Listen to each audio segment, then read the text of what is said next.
एक बार की बात है कि एक गांव में एक गरीब आदमी रहता था। वह आसपास ही मजदूरी करता था।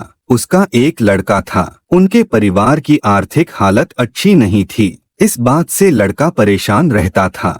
उसके स्कूल की फीस भी जमा नहीं हो पा रही थी।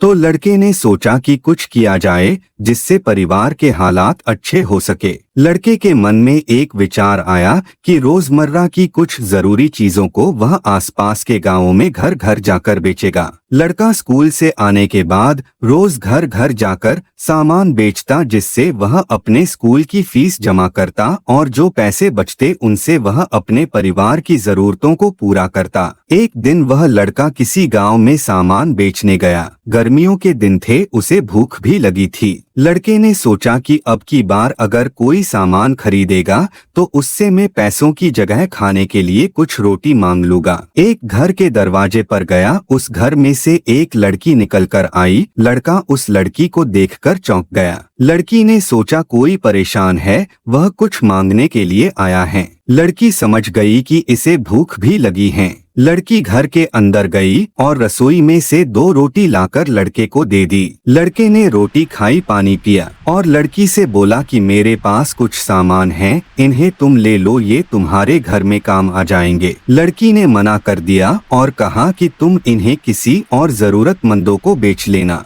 लड़के को उस लड़की की बात बहुत अच्छी लगी और वह लड़की को धन्यवाद बोलकर आगे चला गया। समय बीतता गया और लड़का पढ़ने में काफी होशियार था। लड़के ने डॉक्टरी की पढ़ाई की और वह डॉक्टर बन गया। वह एक अस्पताल में मरीजों का इलाज करता था। एक दिन एक लड़की की दुर्घटना का केस आया। लड़की को इमरजेंसी में भर्ती कराया गया। उसके इलाज के लिए उसी लड़के को भेजा गया। लड़के ने लड़की को देखा तो वह समझ गया कि ये तो वही लड़की है जिसने मुझे रोटी खिलाई थी। लड़की की हालत काफी नाजुक थी। लड़के ने तुरंत शहर के बड़े डॉक्टर को बुलाया और कहा कि जितना भी पैसा लगेगा मैं दूंगा, बस ये लड़की ठीक होनी चाहिए। लड़की का इलाज हुआ और वह ठीक हो गई। उधर वह लड़की यह सोच रही थी कि मैं ठीक तो हो गई, लेकिन अस्पताल का खर्चा कहाँ से दूंगी। लड़की का डिस्चार्ज का समय आया और उसे दवाई व परहेज के लिए एक कागज पर परहेज के निर्देश दिए थे। इनके साथ एक कागज और भी था जिस पर लिखा हुआ था कि परेशान मत होना,